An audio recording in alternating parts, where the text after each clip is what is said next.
अस्सलाम वालेकुम स्टूडेंट्स। जैसा कि हमने इससे पहले जो लेक्चर लिया है मेजरमेंट के ऊपर कि हम लैब में केमिस्ट्री की लैब में जब हमने काम करना होता है तो हमें कम से कम ये जो 4 पैरामीटर्स हैं, जो 4 फिज़िकल क्वांटिटीज़ हैं, इनकी मेजरमेंट करना जो है वो पड़ती है। ठीक है, तो सबसे पहले हमने मैथ्स को भी पढ़ लिया कि मैथ्स की मेजरमेंट कैसे तफसील से, मेरे जो पिछले 2 लेक्चर्स हैं इसके ऊपर ही हैं। वॉल्यूम की मेजरमेंट भी हमने कर ली। ठीक है, और थोड़ा बहुत हमने टाइम और टेम्परेचर को देखा कि उसके यूनिट कौन कौन से। अब हम बात करने लगे हैं कि टाइम और टेम्परेचर की मेजरमेंट जो है वो लैब में जो है वो की जाती है, केमिकल लैब में वो किस तरीके से की जाती है और कौन से ऑपरेटर्स और कौन से जो है वो इंस्ट्रूमेंट रिक्वायर होते हैं इस काम के लिए। तो सबसे पहले हम शुरू करते हैं जो है वो टाइम की बात करते हैं। तो स्टूडेंट, टाइम जो है इसको लैब में इसकी ज़रूरत मतलब कैसे पेश आती है। जब हमने रेट ऑफ रिएक्शन जो है वो देखना होता है, रेट ऑफ रिएक्शन जब देखना होता है तो हमें टाइम की बहुत ज़रूरत पड़ती है। तो टाइम को हम मेजर करते हैं नॉर्मली स्टॉप वॉच से, स्टॉप वॉच या स्टॉप क्लॉक या स्टॉप वॉच से हम टाइम मेजरमेंट करते हैं। ठीक है, ये एक सिंपल, ये डिजिटल भी होती है, एनालॉगस स्टॉप वॉच भी होती है। जो एनालॉगस स्टॉप वॉच है वो उसका तो अभी मतलब रवाज नहीं है, ठीक है, लेकिन जो इन प्रैक्टिस चीज़ है वो है डिजिटल स्टॉप वॉच। ये क्या होता है डिजिटल स्टॉप वॉच? आप बेहतर जानते हैं, आजकल तो मोबाइल फ़ोन्स के ऊपर भी स्टॉप वॉच की ऑप्शन होती है कि आप एक बटन होता है उसको प्रेस करना होता है, स्टॉप वॉच जो है वो स्टार्ट हो जाती है, उसके ऊपर काउंटडाउन शुरू हो जाता है और स्टॉप वॉच जो है वो 1 सेकंड के 100 जो है वो पार्ट तक, एक यानी 100वें हिस्से तक की, 1 सेकंड का 100वें हिस्से तक की जो है वो हमें टाइमिंग बता रही होती है। और इस तरीके से तो आप बटन प्रेस करते हैं, स्टॉप वॉच के ऊपर टाइम जो है वो स्टार्ट हो जाता है। ठीक है, और जैसे ही आपने स्टॉप वॉच का दोबारा बटन वही प्रेस जब आप दोबारा करते हैं तो वो जो है वो रुक जाती है, यानी स्टॉप वॉच जो है उस पर टाइमिंग जो है वो रुक जाती है। और वो जो 2 इंटरवल्स के दरमियान का जो मतलब 2 इवेंट्स के दरमियान का जो इंटरवल है वो हमें बता देती है। ठीक है, तो इसकी मैं अभी मिसाल आपको समझाता हूँ तो आपको ज़्यादा अच्छे से समझ आएगी। तो जैसा कि मिसाल के तौर पर ये हमारे पास एक अपरेटस है, लेट्स सपोज़ ये हमारे पास एक फ्लास्क है। ठीक है, तो ये एक फ्लास्क इस तरीके से ये अपरेटस सेट किया हुआ है हमने।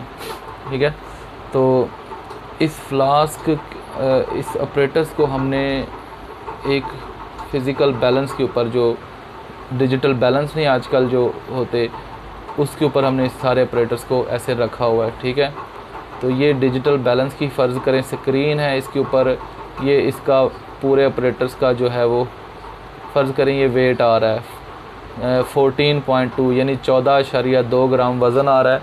बैलेंस के ऊपर ये सारा ऑपरेटर्स पड़ा हुआ है। ठीक है, इसके अंदर लेट सपोज़ कोई केमिकल रिएजेंट पड़ा हुआ है। ठीक है, ऊपर से हमने जो है वो कोई भी चीज़ जो है वो सॉल्युबल फॉर्म में, सोल्यूशन फॉर्म में, ठीक है, हमने डाली। ये कोई एसिड हो सकता है लाइक HCl, कोई दूसरा तेज़ाब। अब ये रिएजेंट जब इस रिएजेंट के साथ यानी दोनों आपस में रिएक्ट करेंगे तो फ़र्ज़ करें कि इस दौरान एक गैस रिलीज़ होगी। ठीक है, चलें आप फ़र्ज़ करें कि गैस रिलीज़ होनी है, तो ये जो मैंने इधर ये कीफ बनाई है जिसे हम फ़नल बोलते हैं, आप यहाँ कह लें कि ये ऐसा कुछ नहीं है, ये ऐसे ओपन ही था। ठीक है, तो हमने इसमें ये सारा मिक्स करके यानी डाल के, तो उसके बाद हुआ क्या है कि केमिकल रिएक्शन हुआ है और उस दौरान एक गैस गिवन ऑफ हुई है, गैस रिलीज़ हुई है। जो भी गैस है हम उस पर भी नहीं जाते, मेरी आने वाली जो अगली वीडियोज़ हैं इसके ऊपर गैसेस की कलेक्शन के ऊपर हैं, वो देखिएगा तो आपको ये सारे कॉन्सेप्ट समझ आ जाएंगे।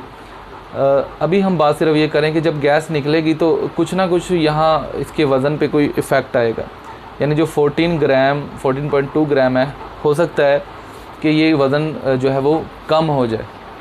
हम क्या करेंगे, एक स्टॉप वॉच लगा देंगे। ठीक है, स्टॉप वॉच के ऊपर लेट सपोज़ कोई भी टाइम है। ठीक है, इनिशियली जब हमने स्टॉप वॉच स्टार्ट की, स्टॉप वॉच पे तो आपको पता है 0 ही होता है, तो इनिशियली स्टॉप वॉच जो है वो 0 पे थी। ठीक है, 0.00 सेकंड ये स्टॉप वॉच की टाइमिंग है इनिशियल। आफ्टर सम टाइम हम क्या देखते हैं कि स्टॉप वॉच की टाइमिंग जब ये केमिकल रिएक्शन हो जाता है, मुकम्मल हो जाता है, तो स्टॉप वॉच ने कुछ रीडिंग जो है वो शो की है, वो कोई भी रीडिंग है, ठीक है। तो लेट सपोज ये 24 सेकंड जो है वो रीडिंग स्टॉप वॉच ने शो की। तो इस दौरान जो इसका वज़न में जो कमी आई है, हम कंपेयर इसको हम देख सकते हैं कि इसका रेट कितना है, ठीक है। इससे हम अंदाज़ा कर सकते हैं कि इसका वज़न कितना कम हुआ है। और वो वज़न एक्चुअली ये जो गैस यहाँ से निकली है ना, केमिकल रिएक्शन के दौरान जो गैस पैदा हुई है वो खारिज हो गई है, ठीक है।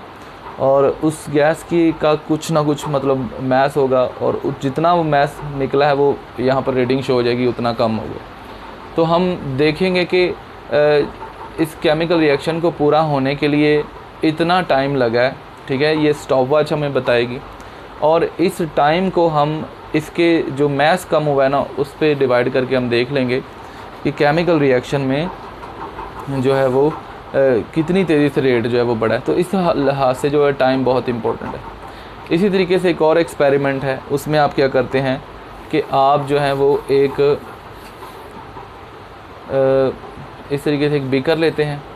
बीकर में आपने कॉनिकल फ्लास्क को ऐसे उल्टा रखना है, ठीक है, कॉनिकल फ्लास्क ऐसे, और इस फ्लास्क के अंदर हाइड्रा जो प्लांट है ना, हाइड्रा प्लांट, उसके लीव्स ऐसे रख देंगे, उसकी ब्रांचेस। लेट सपोज ये हाइड्रा है, सॉरी हाइड्रेला, हाइड्रा तो निडेरियन है, वो कोई और ऑर्गेनिज़म है जी। तो ये हमारे पास हाइड्रेला पड़ा हुआ है, इसके ऊपर हमने एक टेस्ट ट्यूब ऐसे ऊपर उल्टी डाल देनी है, और ये टेस्ट ट्यूब में वाटर भर देना है सारा।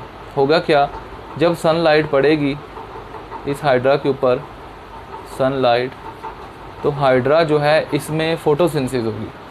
फ़ोटोसिंथेसिस में हमें पता है क्या होता है कि एक गैस अमिट होती है, जिस गैस को हम बोलते हैं ऑक्सीजन गैस।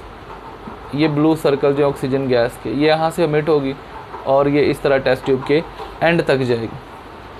होगा क्या, ये वाला एरिया जो है, जो जहाँ पहले पानी था, वो सारा गैस से फिल होना शुरू हो जाएगा और पानी का लेवल नीचे आना शुरू। और एट द एंड क्या होगा, ये सारा का सारा इसके अंदर ऑक्सीजन गैस आ जाएगी। अब हम क्या करते हैं कि ये जो बबल्स बनते हैं ना, हम स्टॉप वॉच लगा लेते हैं, और जब बबल बनने शुरू हुए हम स्टॉप वॉच ऑन कर देते हैं। 1 बबल, 2 बबल, 3 बबल, साथ साथ स्टॉप वॉच पे टाइम जा रहा है।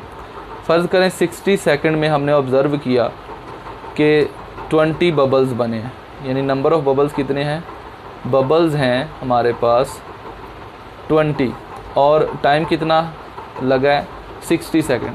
तो हम इस तरीके से हम क्या करेंगे, काउंट इसकी कर लेंगे कि 1 सेकंड में कितने बबल बने, तो 20 डिवाइडेड बाय 60, तो ये हमारे पास रेट आ जाएगा, rate of reaction, rate of reaction. And what is the reaction, the reaction is the photosynthesis, photosynthesis, ठीक है। अब ये वाला एक्सपेरिमेंट लैब में जो है वो बायोलॉजी की लैब में ये एक्सपेरिमेंट करवाया जाता है, प्रैक्टिकल की लैब में, ठीक है। तो इस हवाले से जो है वो आप वहाँ तफसील इसकी देख सकते हैं। लेकिन यहाँ मैंने आप लोगों को एक्चुअली बताना क्या मकसद था कि केमिस्ट्री की लैब में रेट ऑफ रिएक्शन चेक करने के लिए हमें टाइम की ज़रूरत पड़ती है। अब टाइम को हम चेक किससे करते हैं, उसके लिए हमारे पास स्टॉप वॉच मौजूद होती है। डिजिटल स्टॉप वॉच अच्छी स्टॉप वॉच है, उसकी हैंडलिंग अच्छी होती है और उसकी जो एक्यूरेसी बहुत ज़्यादा है, 1 सेकंड के भी 100वें हिस्से तक की जो है वो हमें रीडिंग देती है। तो स्टूडेंट, ये तो था टाइम। दूसरा हमारे पास है टेम्परेचर। टेम्परेचर क्या है जी, इंटेंसिटी ऑफ हीट, किसी मतलब हरारत की शिद्दत कितनी, कोई चीज़ कितनी गर्म है, कितनी ठंडी है, ये होता है टेम्परेचर, ठीक है। और हीट क्या होती है, heat is a form of energy, हरारत जो है वो एनर्जी की किस्म है। और टेम्परेचर ये बताना होता है कि हीट कितनी है, ठीक है। हमारी जो स्किन है ये सिर्फ ये बताती है कि कोई चीज़ ठंडी है या गर्म। इंसानी स्किन जो है ये नहीं बताती कि कोई चीज़ कितनी गर्म है और कितनी जो है वो ठंडी है, यानी उसकी शिद्दत नहीं बताती। ये चेक करने के लिए कि कोई चीज़ कितनी गर्म है और कितनी ठंडी है, इसके लिए हमें थर्मामीटर की ज़रूरत पड़ती है, ठीक है। अब थर्मामीटर जो है ये टेम्परेचर सेंसर है, ठीक है। थर्मामीटर जो है वो आपको पता है आमतौर पर जो है वो मरकरी थर्मामीटर है। फिर उसके बाद अल्कोहलिक है, अल्कोहलिक थर्मामीटर, ठीक है। ये दोनों थर्मामीटर अवेलेबल हैं। और एक वो क्लिनिकल थर्मामीटर होता है जो डॉक्टर वगैरह पेशेंट्स का बॉडी टेम्परेचर चेक करने के लिए यूज़ करते हैं, ठीक है। अब मरकरी और अल्कोहलिक थर्मामीटर ये लेबॉर्ट्री थर्मामीटर के तौर पर यूज़ होते हैं, ठीक है।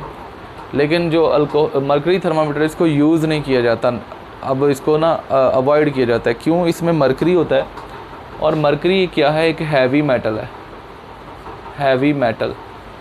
हैवी मेटल की वजह से पॉइजनिंग हो जाती है बॉडी में। अगर वो हैवी मतलब ड्यूरिंग प्रैक्टिस अगर थर्मामीटर टूट गया है, ठीक है, आपको याद होगा पहले, अब तो नहीं है, पहले लोग मुंह में थर्मामीटर लगाते थे, ज़ुबान के नीचे थर्मामीटर का बल्ब रखते थे और वो बल्ब जो है वो बॉडी का टेम्परेचर यानी ज़ुबान का टेम्परेचर जो है बॉडी का टेम्परेचर एक्चुअली वो होता है, तो उसको चेक करता था और बताता था कि कितना है। तो ड्यूरिंग थर्मामीटर यानी पेशेंट की जो टेम्परेचर चेकिंग जब हो रही होती है उस दौरान अगर थर्मामीटर टूट जाए तो उसके अंदर जो मरकरी है वो बंदा स्वॉलो कर सकता है, बॉडी में जा सकता है, तो उससे हैवी मेटल जो है वो पॉइजनिंग हो सकती है, ठीक है। ये पॉइजनिंग बड़ी ख़तरनाक है, यानी इस पॉइजनिंग की वजह से मेंटल रिटार्डेशन और बहुत से हेल्थ इश्यूज़ हो सकते हैं, ठीक है। हैवी मेटल्स मरकरी के अलावा लेड भी है, फिर इसके बाद आर्सेनिक भी है और क्रोमियम भी है, तो ये सारी हैवी मेटल्स, तो मरकरी भी उनमें से एक है। तो अब इसको अवॉइड किया जाता है। दूसरा है अल्कोहलिक थर्मामीटर। अल्कोहलिक थर्मामीटर तो बहुत अच्छा है, मरकरी से अच्छा है, लेकिन यह है कि उसकी जगह उससे भी बेहतर जो है, क्योंकि इंसान जैसे जैसे तरक्की कर रहा है वो बेहतरी की तरफ जा रहा है, तो वो उसकी कोशिश होती है कि बेहतरीन टूल इस्तेमाल करे, अच्छा टूल यूज़ करे जिसमें एक्यूरेसी हो और उसकी हैंडलिंग आसान हो। तो अल्कोहलिक थर्मामीटर का कोई वैसे इनफैक्ट मतलब मसला कोई नहीं है।